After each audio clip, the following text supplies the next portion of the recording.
Amjed's Issam Abu Ida and her 6 children had already fled the war in Gaza 4 times when leaflets began falling recently, warning residents to evacuate Rafah, which was considered the last safe city.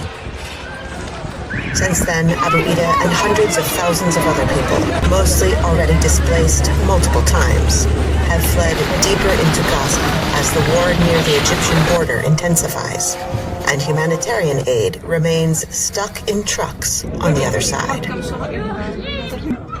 Nowhere is safe. Nowhere is safe. How many times do we have to flee to be homeless again?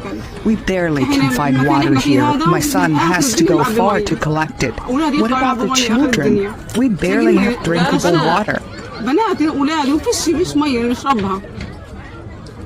In this desert encampment near the war-torn city of Khan Yunis, families say there are virtually no basic supplies like medicine, food, water, or enough materials to build shelters.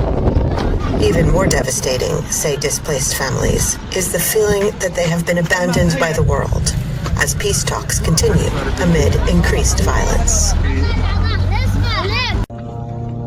The most difficult thing for us in this war is international silence and disappointment. It affects us psychologically. I did not expect that one day in the 21st century, the era of progress, freedom, democracy, and humanity, a Palestinian would be killed for no reason. The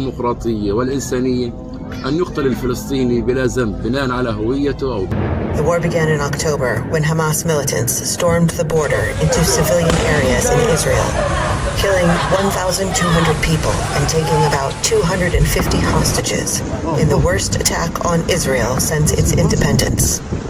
Since then, the Gaza Health Ministry says more than 35,000 people have been killed in Gaza, and most of the 2 million plus population has been displaced. The World Food Program said on Wednesday it will run out of food and fuel stocks in Gaza in a matter of days. Last week, the organization said famine is already full-blown in northern Gaza, with the rest of the Strip at risk. Aid groups say the Gaza healthcare system collapsed months ago. And like other parents, Abu Ida, who has already lost more than 150 members of her large extended family, says she has no way to get out of Gaza, so her only choice now is to try to survive the battles. A ceasefire is my biggest dream. End this damnable war. How many times do we have to die while breathing? We just want safety and peace. Abu Ida says she has heard some humanitarian aid has entered Gaza in recent days, but she has barely seen any of it. Some of her dead relatives have been found and buried, she adds, but most remain lost in the rubble. For Nedal Hamdouna, Amjed Tantesh, and Enas Tantesh outside Khan Yunis, Gaza, Heather Murdock, VOA News.